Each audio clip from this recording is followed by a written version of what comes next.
Gustavo, encantado de volverte a ver.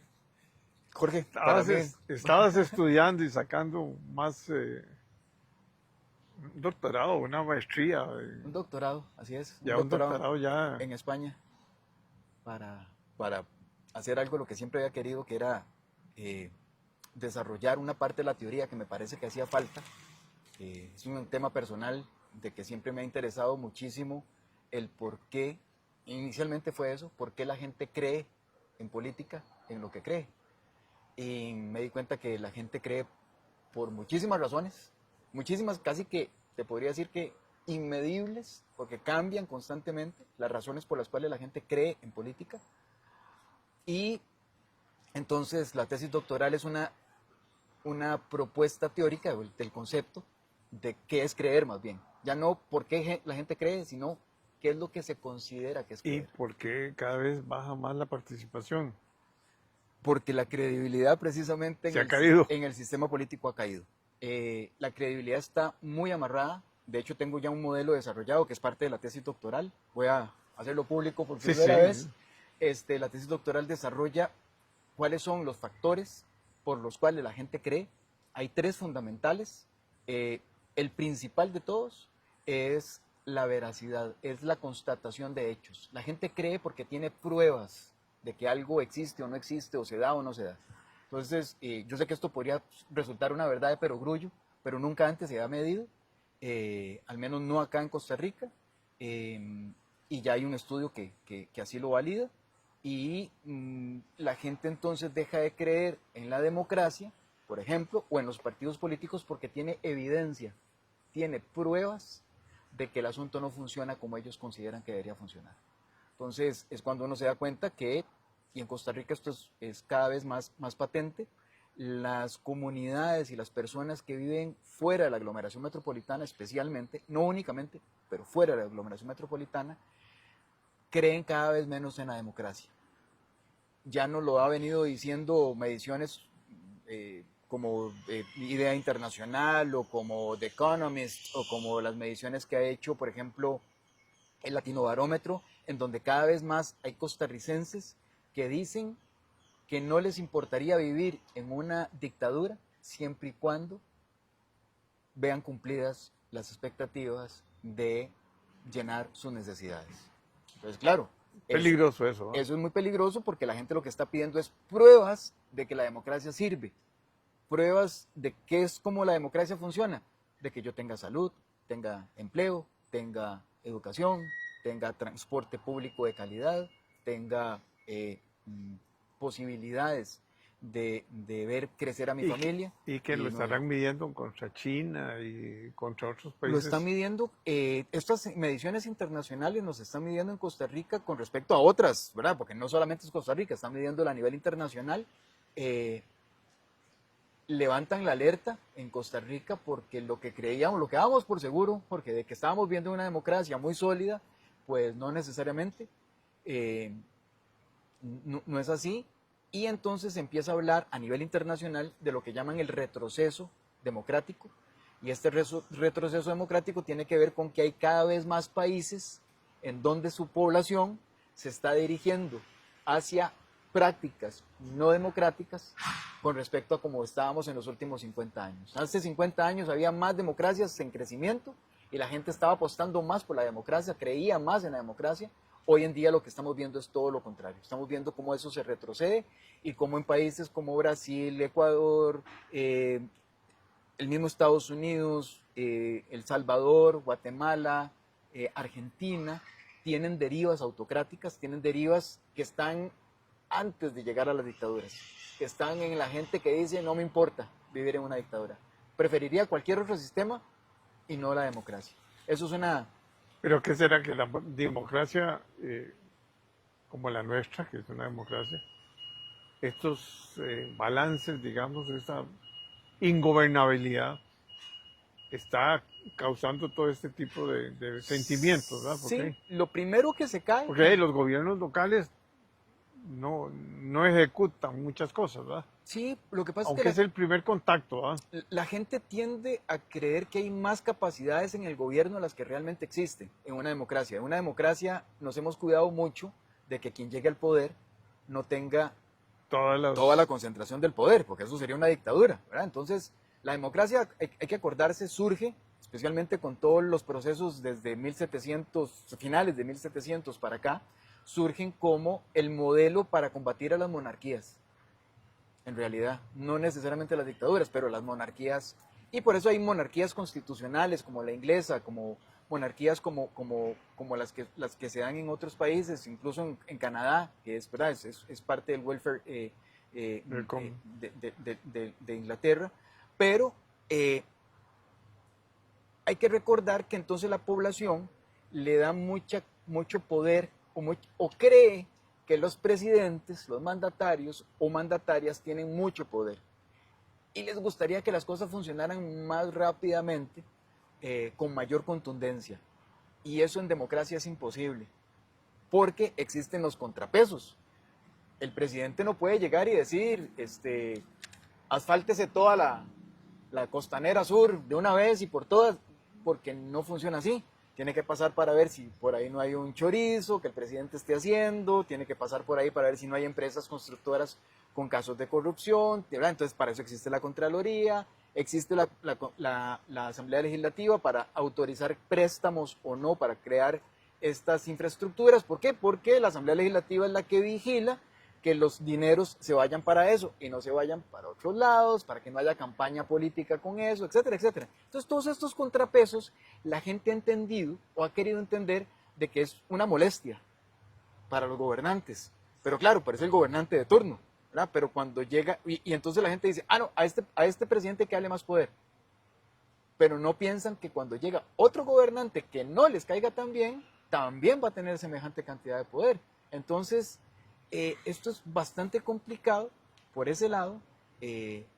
La gente ha querido entender o ha entendido que esto no es un asunto de gobernantes, sino que es un asunto de democracia. Finalmente, estos contrapesos es lo que hace posible que una democracia subsista, porque no depende del presidente de turno, si nos cae bien o nos cae mal, eso no tiene nada que ver en una democracia, sino si hay corrupción o no hay corrupción, o si hay narcotráfico o no, como lo que ha estado pasando en los últimos días.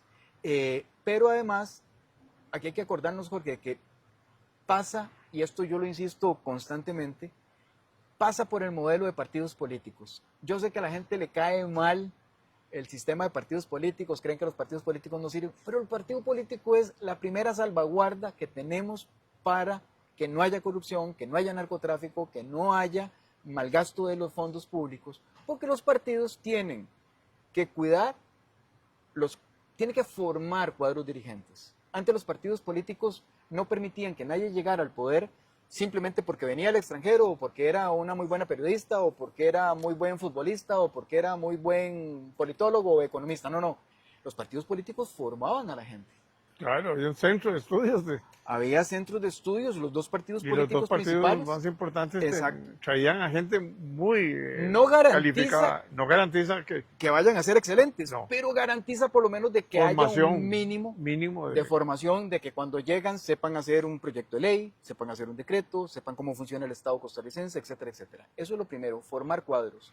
Lo segundo es que le permitía, a través de los partidos políticos, los partidos tener una visión de mundo, lo que uno llama la propuesta programática o de la parte ideológica. Si un partido político no tiene un norte, apunta para cualquier lado. Hoy voy a ser de derecha, mañana voy a ser de izquierda, pasado mañana no importa, no voy a ser religioso. No escoge la gente tampoco. Exacto, entonces la gente empieza a decir, bueno, este partido no sé por qué lo voy a escoger, porque no tiene norte, no tiene una carta de navegación, por decirlo de alguna manera. Los partidos políticos tienen que tener esa carta de navegación para que sepamos como población a dónde vamos a apuntar.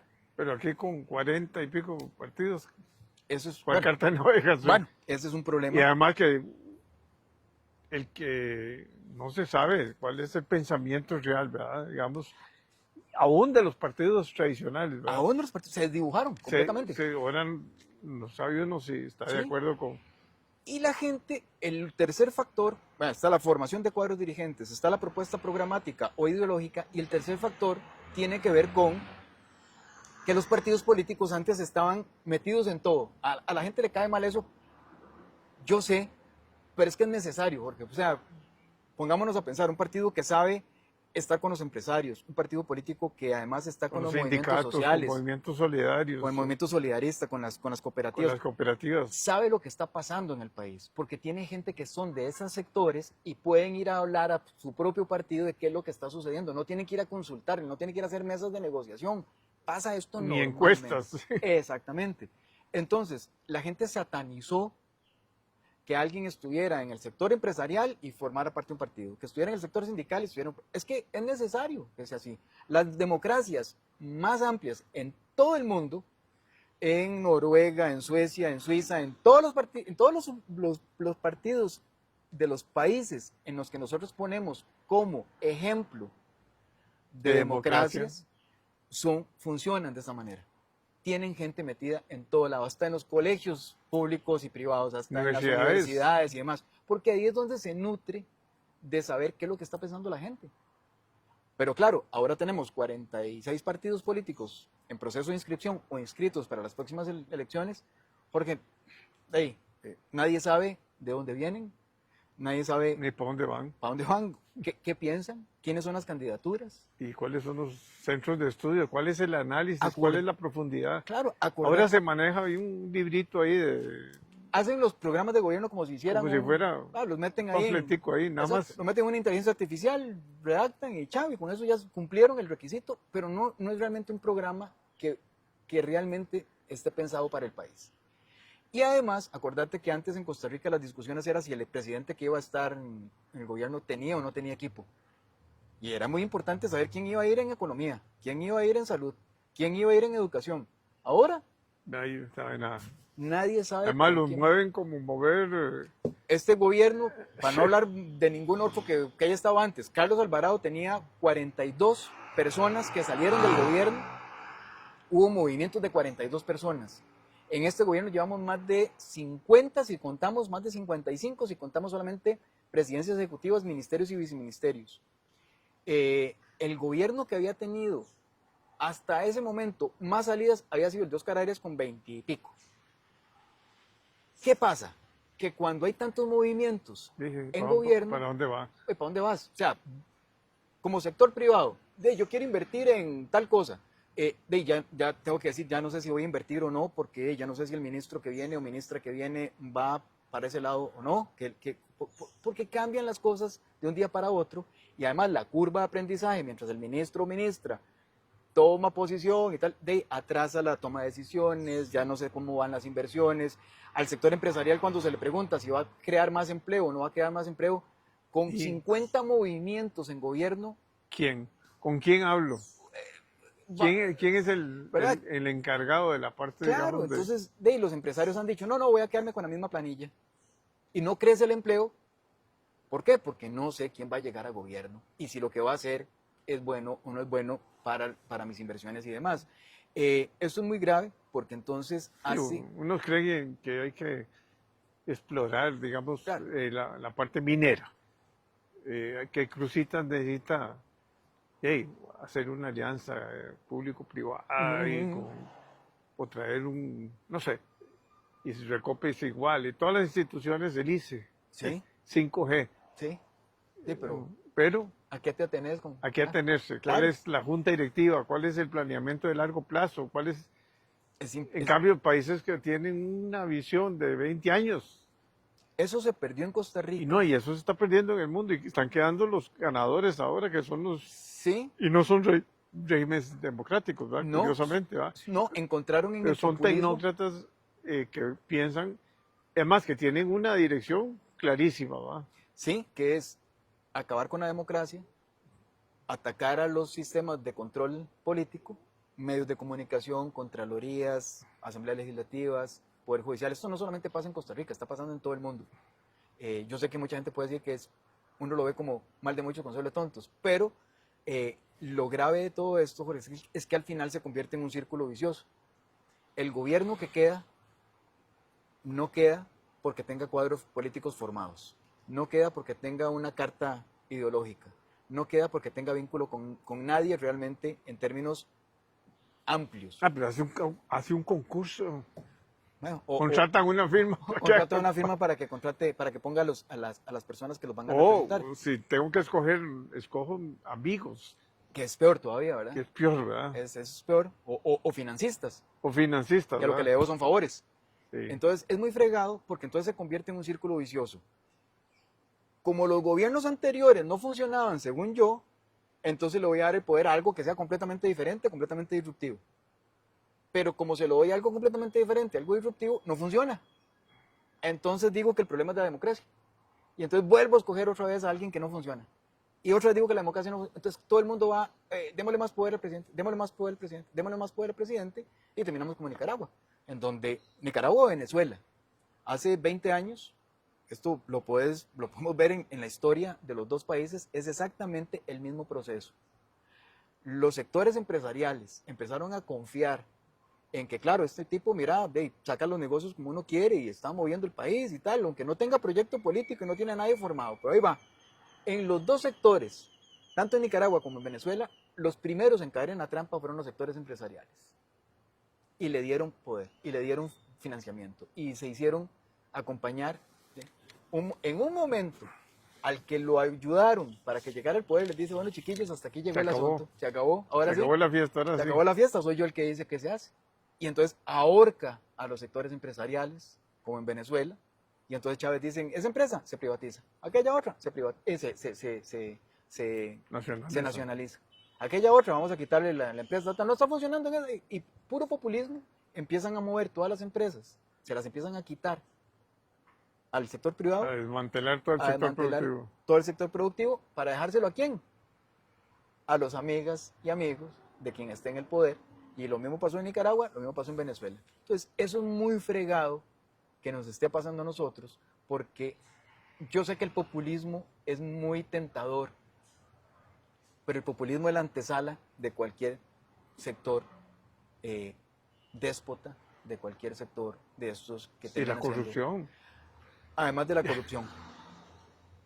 Además ahora, con todo lo que estamos viviendo, de verdad que es preocupante, ¿verdad?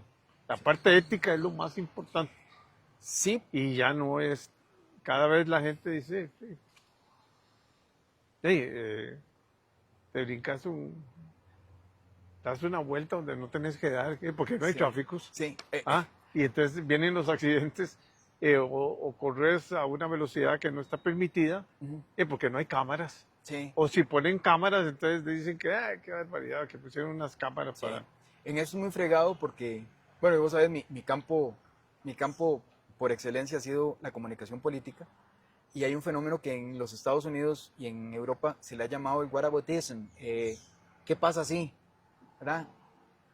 Ese fenómeno en comunicación política se viene estudiando porque es muy interesante. La gente perdona la corrupción actual por la corrupción anterior. Sí, Entonces, pero ¿qué importa que esté robando si de todas maneras no robaron antes? Y entonces uno dice, Entonces dice- pero, por ejemplo, que hace cuántos años fue lo de, bueno, sí, 8, hace 10 años vino el problema, digamos, de la trocha. de la trocha. Y Hace hasta 13, ahora, sí, está en manos del Poder Judicial. Entonces uno dice, bueno, sí. mejor se puede uno arriesgar, porque diciendo, bueno, a lo mejor ya están los delitos, ya Prescribieron. describieron. Muy complicado porque yo sé que la gente, ese es otro fenómeno en comunicación política que se estudia muchísimo, que es que la gente cree Que es que fácil hacer esto es muy fácil, sí. ¿verdad? Porque claro, hay un juicio público primero del descubrimiento de la corrupción, pero después hay que recabar la prueba, Y hay que fundamentar bien los casos. O si no se te cae cuando va bien el juicio. Exactamente, entonces después la gente dice, pero lo dejaron libre, y sí, claro, si Sí, hicimos porque no. todo atropelladamente. Entonces yo sé que los casos duran mucho tiempo, y sé que eso hay que mejorarlo, eso definitivamente, eso hay que hacerlo. Sí. No puede ser que un caso dure 13 años o 10 años, ¿verdad? Eso es clarísimo. Nadie está validando, nadie está justificando que eso suceda. Sí, la mora Pero- judicial es pero muy, hay pero que es importante. Es importante. Hay un autor que a mí me gusta mucho que se llama, los textos de él me gustan mucho porque son muy, muy directos en esto, Yuval Noah Harari, un filósofo que dice que la verdad toma tiempo, la mentira es automática, la mentira es muy fácil. Y tiene toda la razón, para que uno pueda sacar algo que es verdad, tenés que ir a investigar, tenés que ir a hacer métodos de observación, ojalá científicos, técnicos y demás para poder demostrar que algo sucedió. Es igual en el caso judicial, tenés que ir a recabar la prueba, tenés que ir a ver los testigos, tenés que ir a hacer muchas cosas para ver cómo fue que se infiltró la corrupción en algún lugar. Mentir es facilísimo, mentir no tenés que ir a investigar nada, decir simplemente, vea, el Poder Judicial no sirve. Sí. Si uno se queda como, eso ¿Cómo no es es cierto, eso? ¿verdad? Demuéstrelo, no importa, no tengo que demostrarlo. Entonces, eso es muy peligroso porque así es como se empieza a romper el sistema democrático. Y me parece que es importante que tomemos en consideración que los procesos en Costa Rica son largos, no solamente por el Poder Judicial, sino porque en la garantía de la defensa de quienes han cometido los actos de corrupción o presuntos actos de corrupción, también hay tiempo que gastan, ¿verdad? Hay abogados que dicen, no, es que hoy estoy enfermo y no puedo ir. ¿Cuándo puedo ir? Dentro de un mes que me cure. Okay. No, es que voy a presentar prueba nueva, entonces tiene que darme 2 meses. Y así se llevan tengo otro juicio ahí. O tengo otro juicio, entonces de ahí lo llevan rodando y rodando y rodando. Hay un caso reciente de un abogado que defendía unos señores por lavado de dinero, por el presunto caso de lavado de dinero, que atrasó el caso y lo atrasó y lo atrasó y lo atrasó y lo atrasó y lo atrasó y lo atrasó y lo atrasó. De ahí. Y este es un país de abogados. Y este es un país de abogados, lo decía mi papá, lo dice mi papá constantemente, y yo creo que tiene razón. Lo que pasa es que hay que arreglarlo, porque si no queda la esa idea impresión de que el sistema es tribunal corrupto. yo prefiero que lo critiquen, pero el tribunal, o sea, la justicia tiene que ser algo Sí. muy importante, el manejo de la corte, ¿me entiendes? O Así sea, es. el día que la corte ya pierda su credibilidad, De ahí empiezan a haber sistemas que son impunes, sí, claro. y entonces de ahí cometen corrupción, como en muchas dictaduras, y quedan libres los dictadores porque de ahí compraron, gracias a que tenían todos los diputados y diputadas para poner a los jueces que ellos querían para seguir impunes. Sí, hay que hacer unos cambios, ¿verdad? Fuertes. Importantes. Así es. Y uno no puede ver, hay gente con un montón de papeles todavía manejando un caso, ¿verdad? Que es impresionante en esta época y en este momento, y con las tecnologías que hay, ¿verdad? Aparte de eso, que hay que modernizarlo tecnológicamente. Y ahora con inteligencia artificial pueden hacer Yo trabajos creo que impresionantes. esa parte de la mora judicial tendrá que ser. Nosotros siempre en ciencia política decimos que es el último de los eslabones como se sostiene la democracia. Y como es el último de los eslabones, yo digo que es el primero al que hay que fortalecer. Claro. Porque no puedes esperarte hasta que el edificio estructuralmente esté malo para empezar a trabajarlo. No, vos decís, cuando algo sostiene la estructura de una casa, es la estructura lo primero que tenés que atender. Es lo primero. Entonces, bueno, eso es parte de lo que tenemos que mejorar en Costa Rica, pero claramente no está en botar la casa completa para quemarla y decir que es que todo no funciona y simplemente no arreglarla realmente. Necesitamos gobiernos que no se coman la bronca. Necesitamos gobiernos que arreglen las broncas. Porque comérsela es muy fácil y decir, ay, y sí, pleito todo el día se puede tener. Para hacer pleito es buenísimo. El asunto es poner las propuestas realmente y tener... Y más que tener la mitad de la agenda legislativa. Absolutamente, absolutamente. Gobiernos que arreglen es lo que se necesita en este país. Bueno, Gustavo, muchas gracias. Muchas gracias a vos, Jorge, más bien. Yo creo que tengo que invitar más a menudo. Porque quieras. De verdad que es importante crear conciencia de lo que estamos viviendo. Así es. Y de los riesgos que tiene una democracia. Así es, absolutamente. Muchas gracias más bien por el programa y por permitir esa ventana para que pensemos un poquito más allá de lo que está pasando simplemente por los calores de la política cotidiana. Sí, no hablamos de partidos. Pero no importa.